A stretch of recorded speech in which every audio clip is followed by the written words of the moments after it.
Hello friends, எல்லாருமே A for apple தானே படிச்சிருக்கோம்.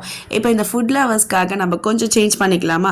ஏ ஃபார் ஆலு பூஜியா ரொம்ப சூப்பராக இருக்குங்க, அல்டிமேட்டாக இருக்கும். அதுக்கு ஃபர்ஸ்ட் 3 பொட்டேட்டோவை இந்த மாதிரி நல்லா பாயில் பண்ணிவிட்டு ஒரு கிரேட்டரில் சீவி எடுத்து வச்சுக்கோங்க.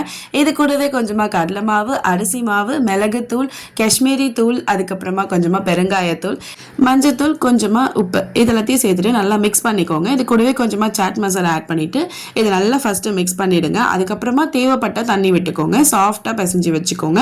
பிசைஞ்சதுக்கு அப்புறமா இது மேலே கொஞ்சமாக எண்ணெய் தடவி வச்சிருங்க. இது ஒரு 5 மினிட்ஸ்க்கு அப்படியே இருக்கட்டும். இப்போ அடுத்து பார்த்தீங்கன்னா இந்த முறுக்கு குழாயில் ஃபுல்லாக எண்ணெய் அப்ளை பண்ணிட்டு நமக்கு தேவையான அச்சை இதில் ஆட் பண்ணிக்கலாம். நான் வந்து கொஞ்சம் தடியாக இருக்கிறத எடுத்துக்கிட்டேன், அப்போ தான் நல்லாவே டேஸ்ட்டாக இருக்கும். இப்போ இதில் நம்ம வந்து ஃபஸ்ட்டு எப்படி வருதுன்றதை பார்த்துக்கலாம். ரொம்பவே சூப்பராக வருது. ஒருவேளை உங்களுக்கு ஸ்ட்ரகிளாக இருக்குன்னா, கொஞ்சம் கஷ்டமாக இருக்குன்னா இன்னும் நல்லா பிசைஞ்சிக்கோங்க. இப்போ வந்து ரொம்ப சூடாக இருக்கக்கூடாது எண்ணெய், கொஞ்சம் மீடியமான சூட்டில் தான் நம்ம போடணும், இல்லைனா உடனே தீஞ்சிடும். இது ஒரு 2 டைம்ஸ் நல்லா திருப்பி போட்டு எடுத்தீங்கன்னா சூப்பராக அல்டிமேட்டாக ரெடி ஆகிடுவான். அவ்வளோ க்ரன்ச்சியாக சூப்பராக இருக்கும். நீங்கள் இதை கடைசியாக சாப்பிட்டு முடிக்கும் போது அந்த பொட்டேட்டோடைய ஃப்ளேவர் அவ்வளோ சூப்பராக இருக்கும். ஸோ இந்த வீடியோ பிடிச்சிருந்தா லைக் பண்ணுங்கள், ஷேர் பண்ணுங்கள், சப்ஸ்கிரைப் பண்ணுங்கள். பாய்.